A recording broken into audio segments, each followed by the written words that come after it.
আমি হায়াত আর মউত দিয়া মানুষ তোরে পাঠাইলাম, দুই স্টেশনের মাঝখানে তোর জিন্দেগি। কেন পাঠাইছি জানো? একমাত্র আমলের পরীক্ষা নেওয়ার জন্য। আমি আল্লাহ যাচাই করে পরীক্ষার মাধ্যমে দেখব কারা ভালো আমল করে। আহসানু আমালা বলেছেন, আকসারু আমালা বলেন নাই। অর্থাৎ বেশি আমল দেখবেন না, দেখবেন ভালো আমল। বেশি আমল না ভালো আমল। কিন্তু কোন দিনের আমলটা ভালো হবে জানা নাই। আল্লাহর হুকুম নামাজ আদায় করতেছি, কিন্তু কোন দিনের সেজদা আল্লাহর কাছে ভালো বলে কবুল হবে জানা আসেনি।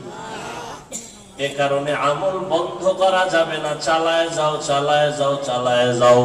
জীবনে 50,000 সেজদা যদি দিয়া থাকো, একটা সেজদাও যদি কবুল না